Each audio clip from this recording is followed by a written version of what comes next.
everything that you mentioned. I'm definitely a person that if I set my mind to something, I will work as hard as it takes to get to where I want to go. I think if I think my body responded really well to tearing my ACL.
What's up, everybody? Welcome back. We're glad to have you, of course.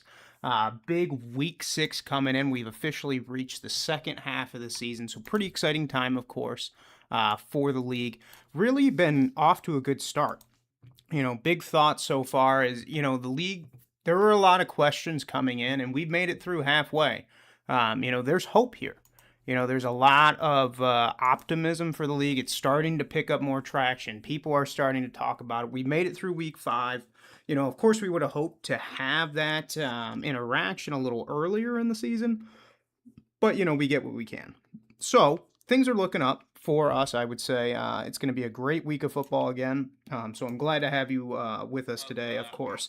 But the real news around the league has been around the championship. So they did announce it. It would be in DC. We did talk about it last week. But the United Bowl will be at least the name of the championship this year, probably moving forward until they can find a more suitable name.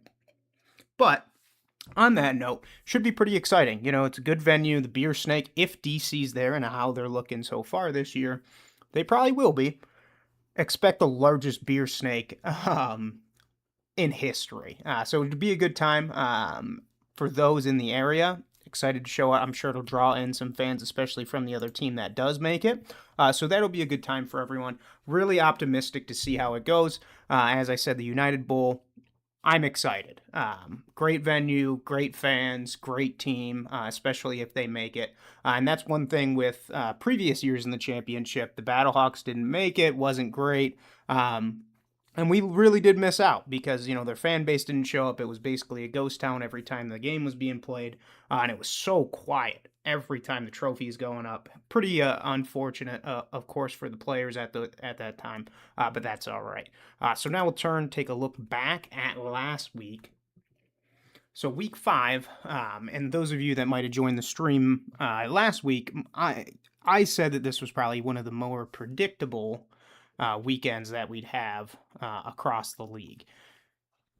And I couldn't have been more wrong. So, of course, the first game we didn't know how that was going to go. Though DTR gave the Stallions some juice, so hopefully they're on to greener pastures with him now. But DC takes the win, of course. Then moving on to our next game, the Battlehawks versus the Storm. Most people thought the Storm was going to take this, and I was one of them. Battlehawks came to play. Frost still manning the ship. You got Perez in the backfield now. But they did a good job. They maintained. It was really a defensive showing. But they put the Storm in their place. I'll tell you that much. Then, looking at the Aviators versus the Gamblers, I really was expecting the Aviators come in, dog walk the Gamblers, given the fact that they beat the Renegades last week, the best team in the league, by all accounts at that time. So a little unfortunate, of course, but the Gamblers came to play. And most people weren't expecting that. The Gamblers have strung together a couple wins, and so they're now in this position where they could make a little push for the playoffs. We're not sure that they will, but ultimately that is something that could happen. So keep an eye on Houston. Their team is definitely starting to come together. The offense, especially, that's where it's been most impressive. But then our final game of the weekend, the Kings versus the Renegades, really quite a shock. I don't think anyone expected the Renegades to get beat by the Kings, but they pulled it out. And Kings are on a 2-week win streak. Kind of exciting. Pretty exciting for the Louisville fans. We got the Derby Classic this week. Some of you that might have saw the thumbnail. Renegades, pretty exciting for everyone but them. But their fans, let's say they've not been turning out the best. But, maybe that's contributing to kind of this collapse we're seeing of the Renegades. Maybe they figure it out. But ultimately, what I think explains what's happened to the Renegades is the fact the Aviators figured out their scheme, and every team can just copy what the Aviators figured out. And then now the Renegades, they have no offense, no defense. It doesn't matter. So it's unfortunate for them. But, what can you do? So we'll end up taking a look at our Week 5 action. So, of course, our first game, 45-28, kind of a little bit of a whooping. And some of those points did come kind of in the latter half, if it'll ever load. But anyway, Stallions did kind of, at times they looked good, and there's hope there, especially with DTR. He's a very competent quarterback so far, and, I think he gives them more of an offense than they would have had prior, and that's all right. Though, the real story here is with the defenders. The offense has been looking dominant every single time they hit the field. It's tough for the other team. They're putting up 40 points pretty consistently here. So, you look ahead at their schedule, they're looking like they're pretty good. I mean, they get over this week. They should be right on their way to the playoffs. But looking at the game, 31 minutes, it was a well-distributed game. Yardage very equal, but they just couldn't get the ball in the end zone. So ultimately, Stallions did fall to 1-4, one of the worst records in the league. But when you look at, the stats, pretty consistent. Pass yards, the Stallions beat them by 30. Rush yards did get whooped by about 50 there. That's really where a little bit of the difference came in. Their running game is still non-existent, and that's an offensive line issue. They're working on it. I get what they're trying to do, but it's just like they're struggling. They're really, really struggling. So if we look at our passing, Tamu, 275 yards, 4 tuds, 150 QBR. You can't ask for a better performance out of your quarterback. If you're a Defenders fan, you got to be feeling good about the offense this time of year. DTR, 313, pretty good showing out of himself, though he did throw 2 interceptions. Not much better than what Corral was doing, but there's progress there. We're getting a more competent offense, so pretty exciting. Then when you look at the running game, you don't want to see your quarterback running the ball. This is where they really lost the game, is they had no consistent running game. They got to work on that. They got to get their offense going. But ultimately, we'll kind of see how it plays out for them. But then when we look at the Defenders, that's really where they're dominating. Valladay, Jackson, he only got 23 yards. Not the greatest. So they're really distributing the load recently, but their rushing game is still potent. They're getting points. They're making impact. And then receiving, you got Scott, 84 yards, 2 tuds, really, really good in performance. Powell, 65, pretty good performance as well. Really a potent offense. Every single part of their game was really going well for them. And we'll turn back, and then we'll turn over to our next game, which is going to be the Battlehawks and the Storm. And that's really where I think you'll see a strong difference, because the Storm normally have a very potent offense, and that wasn't the case in Week 5. Pretty disappointing for them, of course, but, you know, you can't win them all. So what you'll see in this game is really the offense struggled.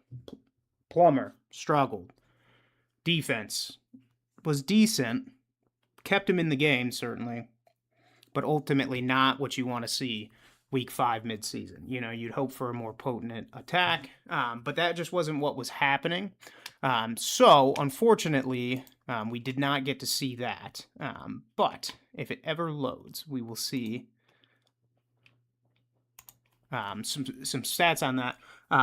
Big thing there, and it was kind of disappointing because I feel like it was one of the better showings out of their fan base, or maybe the more active showings of their fan base. And Coach Beck really has been trying to get out there, get their fans to the games so they can come and support the team. And especially for that week, they were the number 1 team in the league.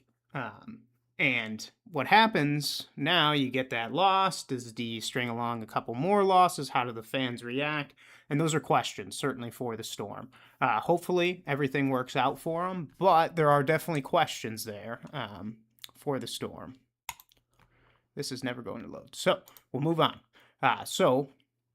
On to our Battlehawks. So 25-17, so it was relatively close, certainly. But you look at Harrison Frost, he's doing all right. He's still new to the offense, but there are some questions there for the offense. But the defense is really doing well. So 185 yards out of Frost, 1 touchdown. Not great, but, decent. Stephen McBride, kind of a newer receiver, getting his name called. 4 for 5 for 53. More consistent. They're trying to get all of their offense better, which you see Jarvion for 59 yards, slightly better, but ultimately you want to see more out of that rushing attack. But then Jordan Mosley, 8 tackles, 1 pass defended. Pretty good showing defensively. Then we look at the Storm. Plummer, 22 for 44 for 143 and 1 touchdown. Much worse. Missed basically half of his passes. So not great. Ultimately, the receivers did have some good coverage on him, so I won't place all the blame at Plummer's feet. Badger, the star receiver on the team, only 37 yards, but did get a touchdown. So they stayed in the game, but why was that happening? And it was really more a result of their defense than anything else. So you look at the time of possession here, 28-31, pretty consistent. They were very evenly matched, but the yardage is where some difference came in, and that really came down to the rushing yards. That's what matters. And I don't know why the Storm were struggling so much this week. And I think it may be something with the offensive line. Maybe a guy wasn't feeling great. But that loses you games. So, unfortunately, that did happen for him. But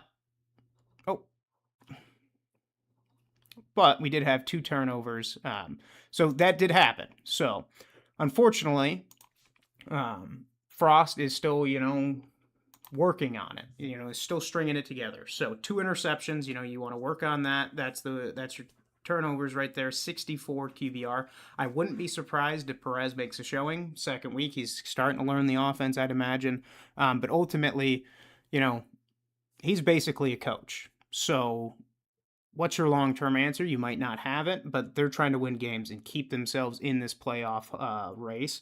But then you look at Plummer, not very good, 68%. He was kind of one of the better quarterbacks across the league, not so much anymore. So that's unfortunate, but we'll see how this all shakes out for the team, especially as they go. When we look at the rushing attack, Howard, 59 yards, pretty good showing. Corbin normally is in our 50-yard range, wasn't there today. And that's all right. It's not going to be consistent. It could have been a bad week. I wouldn't count the Storm out. They're still 4-1. They're still that good team, that league leader, if you would. But they had a bad week, so maybe that continues. Maybe you start to see some toughness for him. Is that Greg Jennings Jr.? Look at him. One catch for 15 yards. I love to see it. Then when you look at our receiving, Badger 4 for 37 with his tud. Pretty good. But you look at the Battlehawks, they have a kind of more distributed passing attack. Butler with 47, Jackson with 33, McBride with 53. Pretty good showing for their passing attack, whereas the Storm generally has a stronger passing attack, and we don't have anyone out of the 30s. That will cost you games, unfortunately. But then when we look at our defense, if we can, really the Battlehawks kind of led it off with their defense. It kind of kept them in the game. And we look at our third game of the week, the Aviators at the Gamblers, a much closer game. This is the game that I think shocked the most people. Gamblers did have a decent amount of the possession comparatively, but yardage is not the case. Aviators had more yards. You'd think they would have at least had a slightly closer game. But comes down to the rushing yards, 120 to 117. They're pretty close, but that little bit does make a difference. But the turnovers is really where they lost the game, and that kind of comes down to their quarterback play. It was a little bit sloppy for them, and that does happen. But what can you do? McClendon's still going strong, so that's good as well. And ultimately, I'd hope to see McClendon, tighten up a little bit, but if we see their backup start to step in a little bit, maybe. Our guy here threw -1 yard, so pretty bad showing if that was the backup, I'm not sure it was. But McClendon, if he can clean things up, expect this to be a much different game this week. But we'll see. It'll be Friday night action. But Nolan Henderson really has stepped into kind of that QB1 role for the Gamblers, so it's exciting for him. Hopefully they can start to pull together a better offense.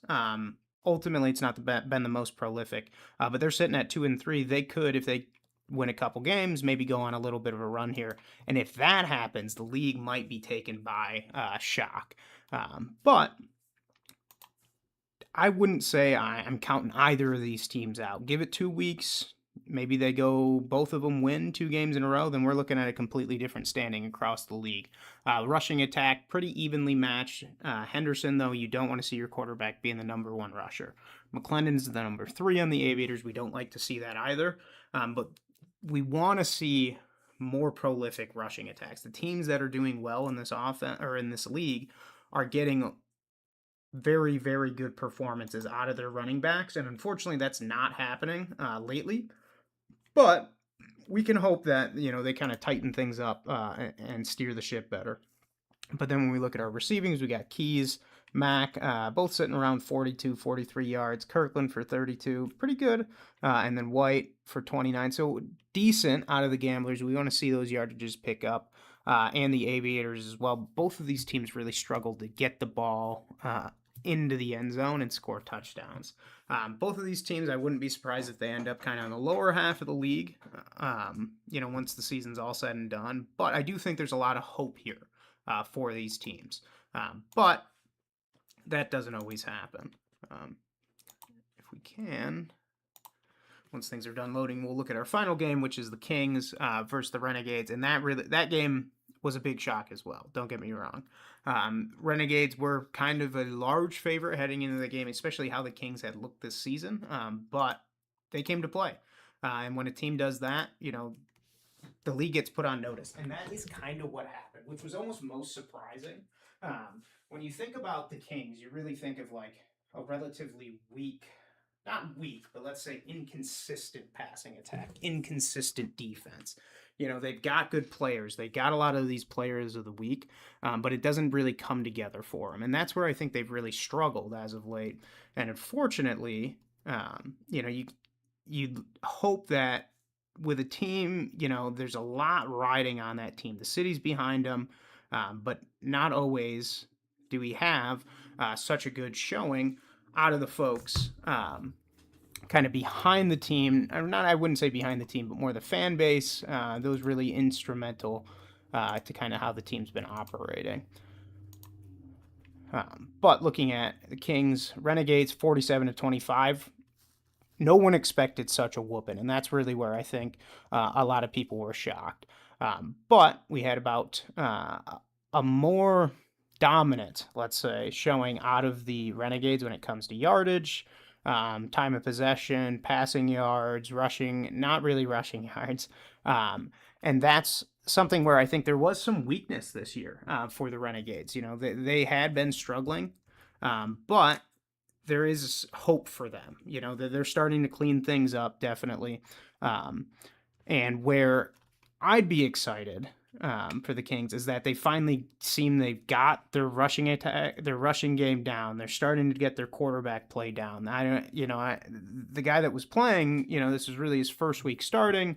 And some people thought DeLillo would come in. He'd be the starter. It seems he'll still stay in a backup role. Maybe things will change for this week. But ultimately, there's a lot of exciting stuff going on in the UFL right now. So as that continues, you know, what's going to happen in week 6? That's a question I think that a lot of people are still asking, and they're wondering what that answer is. But when we look at box score here and kind of see the comparison, Rodgers, decent showing, 97 QBR, 150 yards, 72%. It's not great. I'd like to see a more prolific passing attack, but they were protecting him. First week starting, you can't fault them for only taking 18 passes. Reed, on the other hand, this is where I think some alarm bells are running. 4 interceptions? Are you kidding me? How do you do that? Definitely, if you're a fan of the Renegades, you got to have a lot of questions. Team looked great through the first 3 weeks, but now we're having a little bit of a midseason collapse. And what do you do in these situations? You know, how do you adjust? That's really a question of the coaching. What's Neuheisel going to do? And as it stands right now, it remains to be seen. Looking at our rushing, Robinson and Wheeler, they're going to be a very prolific duo going forward this season. So I'm excited to see what happens with them, especially as the season goes on. But then looking at Merriweather, we'll see what happens if he remains kind of in that number 1 role, because generally it's been Hunter. Both of them kind of getting in that over 30, close to 40 range. Pretty impressive stuff. So I'm excited to see exactly what goes on with both of these teams. The Kings could go on a run. They're 2-3. They win 3 more games. They're up there with the best in the league. And then the Renegades, if they don't tighten up, you know, they could fall out of playoff contention very fast. And I don't think anyone wants to see that. Looking at the receiving game, Black, Lucky, they're going to be probably the main receivers moving forward. Then looking at the receiving game, on our other team, the Renegades, we had Vaughn's 1 catch, Ward 1 catch, Hunter 1 catch. So I'm going to guess that there's a little bit of an interruption in the relationship between the receiver room and the quarterback, and that's really been causing them some trouble. So maybe we're not getting enough reps across, but ultimately we'll have to see what's going on with that, because there is... Sorry, everybody.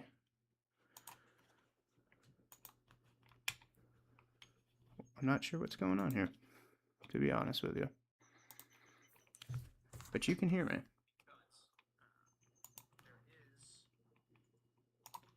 Sorry about that, everybody.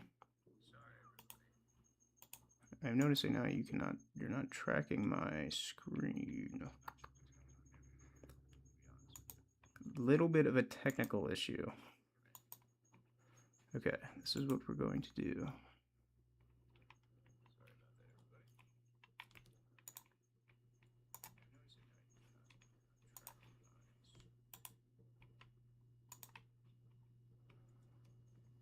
Just 1 second here.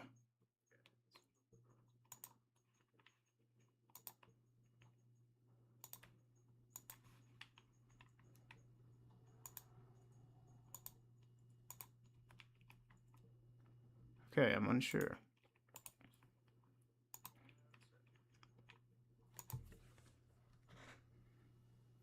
Okay, I think we've got it. Wonderful. Let's check this, see exactly if we're working, which we should be, if I am correct, which I may be incorrect. But regardless, we can move on and kind of preview the games ahead and kind of look at one last look at what's been going on. Wonderful. So we'll keep moving here. Looking a couple more looks at last week. Our players of the week: strong safety Quindell Johnson ended up being your special teams player of the week. 4 special teams tackles that really can impact the game. The Kings have talent, so exciting for them. And where I'm really wondering is once they string all these players together, they're going to be a very good team. And maybe we're starting to see that with this 2-game win streak. If they can bring that to 3, then they're really, really in luck. Our defensive player of the week was our middle linebacker, Tony Fields. Low scoring game with the Gamblers, so it was a very defensive heavy game. Tony Fields was a big part of the reason there was not so many scores in that game. 13 total tackles. That's really, you're stopping almost 4 drives right there. Then our final player of the week, our offensive player of the week, and our back-to-back player of the week for offense, Jordan Ta'amu. That 150 QBR, 275 passing yards, 4 total TUDs, 33 rushing yards. Really great performance. On MVP performance. He was mad he didn't get it last year, and he's kind of putting the league on notice that he needed it this year. He's the one that deserves it. And if this continues, I'd expect him to really be leading the MVP power rankings. I'll be coming out with mine in the next week or so. So we'll see how he matches up. But I don't see how anyone has a stronger case than Ta'amu right now. Really the face of the league at this point.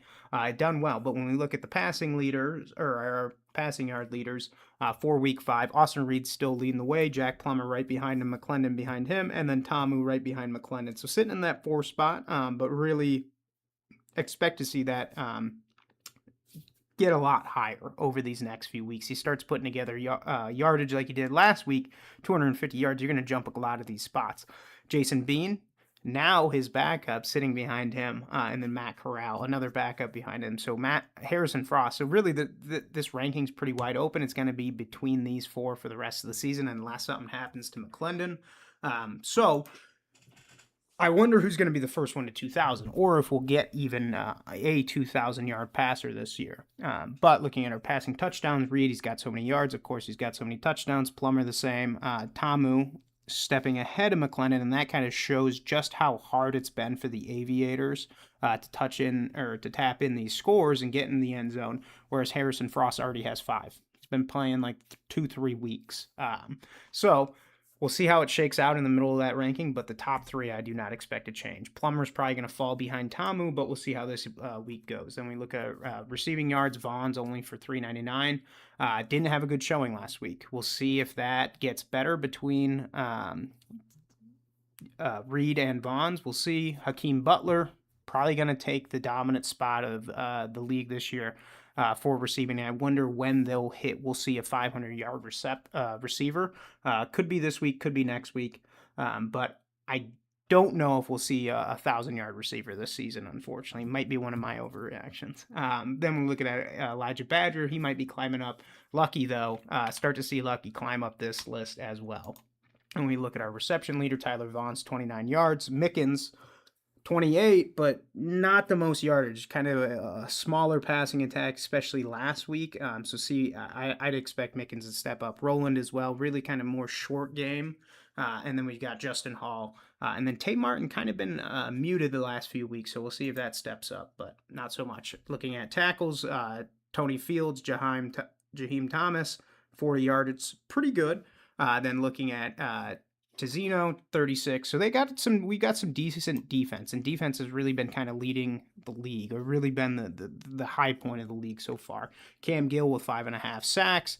Really good showing, might be our defensive MVP. We'll see what happens. Then Malik Fisher with 4.5. Keyshawn Banks down here with 4. He's been doing a good job as well. Really kind of been keeping that defense afloat in Orlando.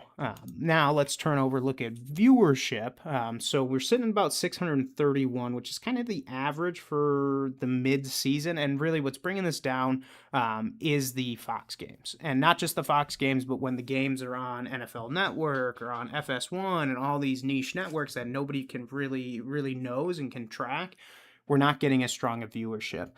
So 631, there's something to be proud of, but those ABC, ESPN games, we're almost at 1 million pretty consistently, and they've had some of the better matchups on those.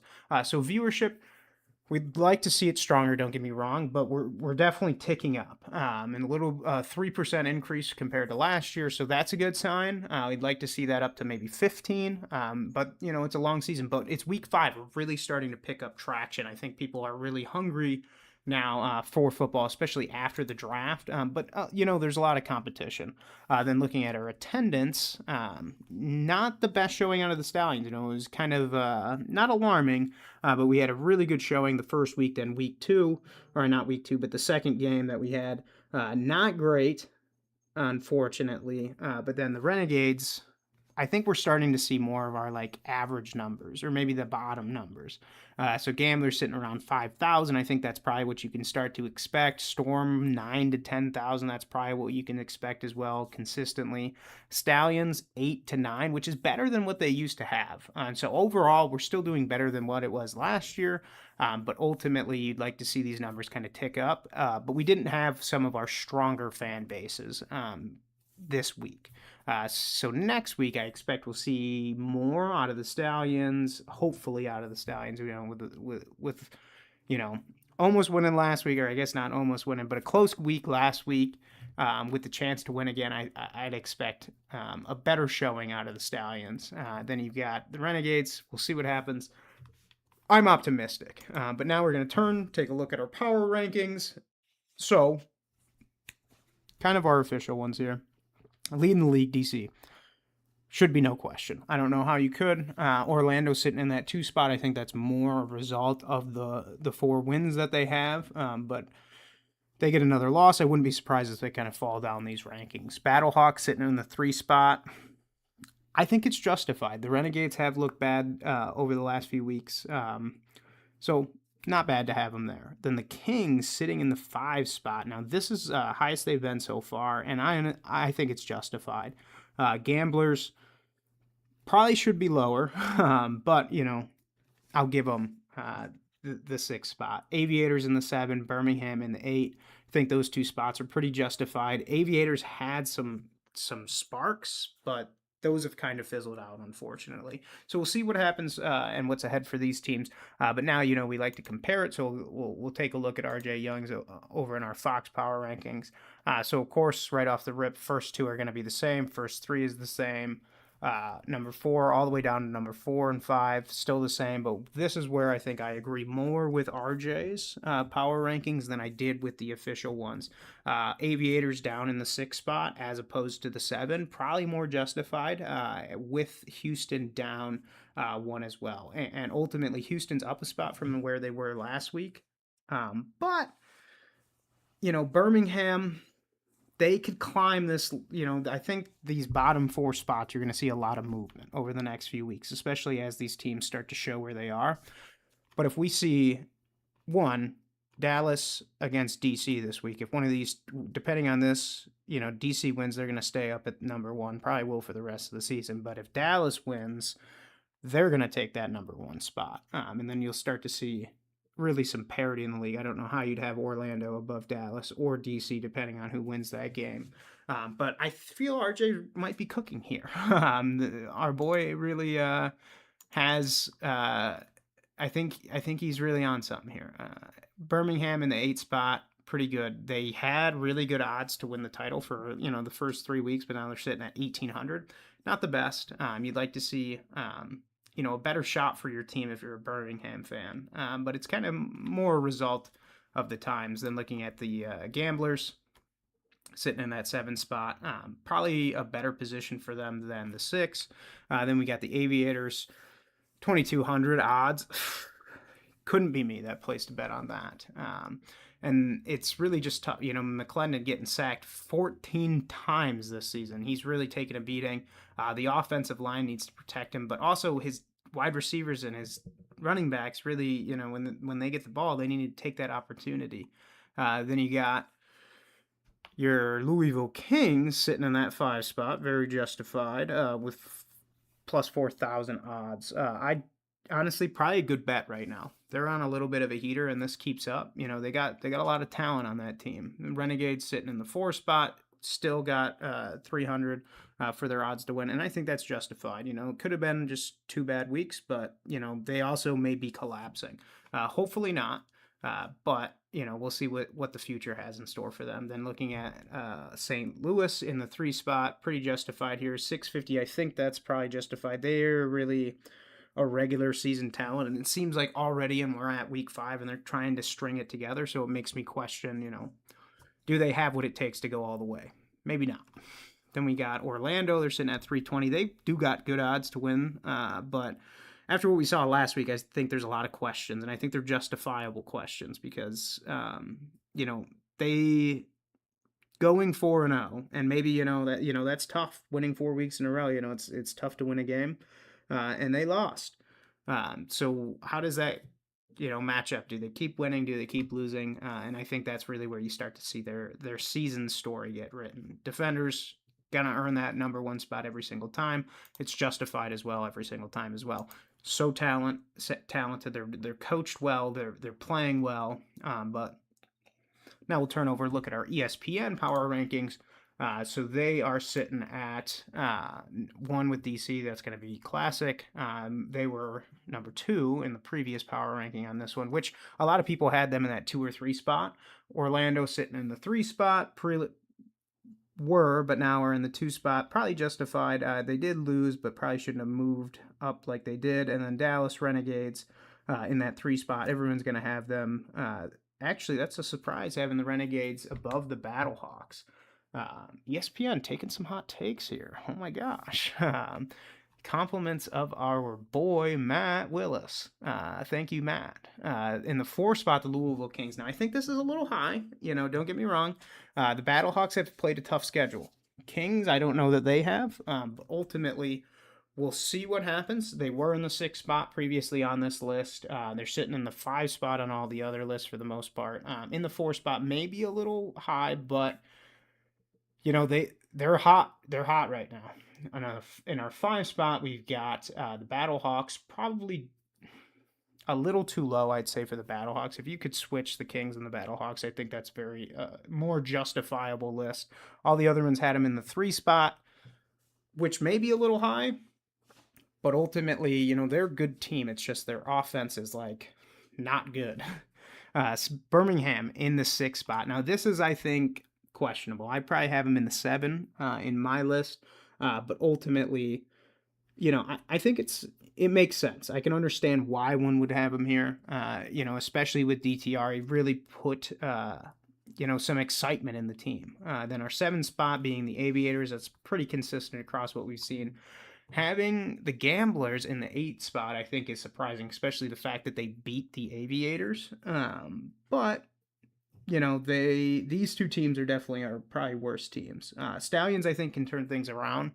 Gamblers, I don't know what's ahead of them. Aviators, I think, if they clean things up, yeah, they can compete, but they've already lost 4 games. They need to win out if they want to have any hope of doing anything, because then they can only get 6 wins. Whereas the Gamblers, they win out. They're a 7-win team. That's much more competitive. But all in all, I think probably the best ranking out of here is probably RJ's. Though I do like a lot of what Matt had in his, specifically this Kings placement in number 4. I think that's a surprising but justifiable placement. And then this Birmingham in 6, probably a little too high, but I like it as well. So looking kind of at my tiers, how we had it. I'm doing them every 2 weeks. So week 2, we had our team reigning supreme was the Renegades. Week 4, DC. But we'll see how they look after week 6.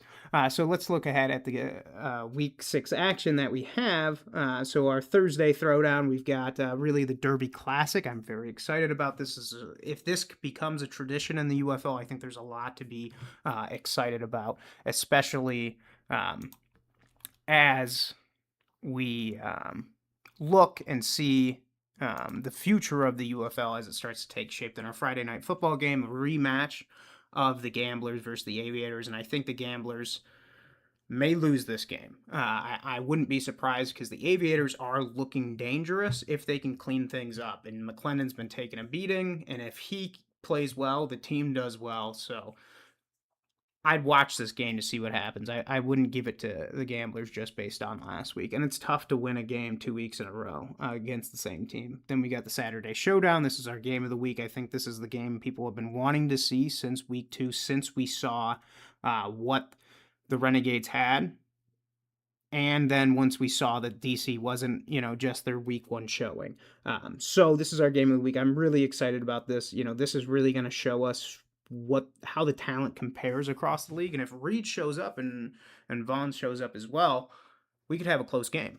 We could have a high scoring game. There could be 80 points scored. There could be more than 80 points scored. So I'm very optimistic for our Saturday showdown. Definitely our game of the week. Then our Sunday skirmish. That's going to be the Stallions visiting the Storm. Another rematch here, not week to week, but another rematch. DTR, former backup quarterback of the Orlando Storm, so I think DTR is going to want to get a little payback, and we know McCarron's going to want to get his payback against the Storm and Coach Beck, and of course, do not forget that the Storm shut out the Stallions last time, so the first chance they get, AJ's going to be taking some points when he can. But our Derby Classic, our Thursday night football game, Battlehawks visiting the Kings, really going to be exciting. We'll see if Frost is starting. I expect him to. But really, really should be exciting. And the Kings have really, they're trying to bring everybody out. They're trying to make it a part of Derby weekend, which I think is a great idea. So tailgate starting at 4 p.m., 6:30, gates are open. So they're about open, been open about an hour, and then kickoff 7:30. 8 o'clock, 7:30 now. So first 5,000 fans to the gate getting a Kings t-shirt. So I expect a good showing, hopefully out of the city. And the Kings went out. They went out to Churchill Downs, visited some stuff. You love to see this. The city's kind of coming behind the team. They're excited. They love the football team. And I'm really optimistic to see what the future is in store here. Are we going to have good showing out of the Kings every single week? Are they, as this team becomes more prolific offensively, as they start to put up more points, will we start to see, the city rally behind them? But it was really great to see them kind of out surreal, there, a little bit, checking out what the city had to offer, especially for the Derby, and kind of getting their faces out there, really making themselves a part of Derby weekend. But we look ahead kind of at our storylines. Big story here is going to be the fact that the Battlehawks got a very good win last week. Kings got a very good win last week. How these teams compare this week, I think, really is going to say a lot about the future of this season for both of them. Because if the Battlehawks get defeated, that's going to say a lot about the Kings, and I think there will be a lot of eyes on them moving forward this year. But then you look at the Battlehawks, they get a win this here, they're going to look a lot better this year as well. So we'll see how this shakes out for them. I would be excited, especially if the Kings got a win, go on that 3-game winning streak. That would be great to see. Then our Friday night football game, Gamblers at the Aviators, rematch of last week. Exciting. We'll see how it goes. I wouldn't be surprised if it's a low-scoring game again, but it's really going to ride on McClendon. He can't be throwing for 165 passing yards. He's got to get those numbers up. They got to protect him. They got to lower these sack numbers. So my question is what are they going to do about that? What's Haley got? What's he got schemed up? What's Ginn going to do with the receivers? Those are questions that need to be answered. And I don't know if they're coaching issues down in Columbus, but something's not working there. Game of the week, our Saturday showdown, we'll have our Renegades, who, off a tough loss last week, are really going to be trying to show themselves, because if they can knock off the Defenders here, they got a good case for the rest of their season. So quite exciting. We'll see what happens, but it's going to be a question of the offense. What's going to happen. But with a home game for DC, this is as good a game as they could ask for. Then looking at the Stallions, we got them, like I said, a little bit of a rematch. Coach Beck going to try and win his best, especially off of a tough loss last week. But Coach McCarron, he wants to get his get back. You're not going to shut him out at home, of course. So we'll see what happens. Could be tough, but ultimately, I hope for everybody's sake that the Stallions are able to get a win, because they have been a staple in spring football, and to see them at the bottom of the league is really alarming. And I think if you're a Birmingham fan, you probably don't want to go to these games, especially if they're getting shut out. That was embarrassing for them. Kind of looking over our DraftKings preview for week 6, we've got Kings getting 3.5 with the Battlehawks visiting. Kind of surprising there. Check out the best bets. Taking the money line for the Kings probably is the best bet with the home field advantage, the Derby weekend, Derby Classic. I'd probably take that bet as well. Then we're looking at gamblers at the Aviators. Aviators given 5.5 probably is to be expected. Houston, don't get me wrong, they won last week, but they have a lot of questions. Taking the Gamblers plus 5.5, probably good, honestly. The line probably will be closer than that. We'll see. Maybe it won't be, but I don't know. Honestly, with these two teams, it's very hard to tell, because one week they look really good. The Aviators knock off the Renegades, and then they lose to the Gamblers. So a lot of questions for these teams still that remain to be answered. Then our game of the week, Renegades at the Defenders. They're given 3. That's probably a close line. I think that's probably justified. But we'll see what happens, because this game could really go either way. If Reed is playing well, he's going to light up the skies. And taking the best bet. Wow. Taking the Kings with the 3. I mean, that's probably justified. You could take it. We'll see, because if the Renegades, they're going to be trying to win, because if they win this game, it's going to really say a lot about their season. But if they lose, it's not over for them. But questions, because they're on a 2-game win or losing streak, which any team on a 2-game losing streak is definitely, unfortunate for them, of course. And DTR coming back, I'm wondering how this game's going to go. They're given Storm's given 6. I feel like it'll be closer than that, especially with DTR 2 weeks in the offense. Coach McCarron's really seemed like he was liking them quite a bit. But ultimately, taking that Storm given 6, I probably wouldn't, but I could see when others would.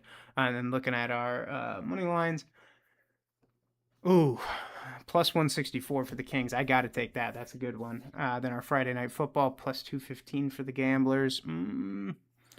I'd probably go with the Aviators, like it seems most people are. Then looking at Renegades, plus 145. I'd probably ride with the DC at given 175.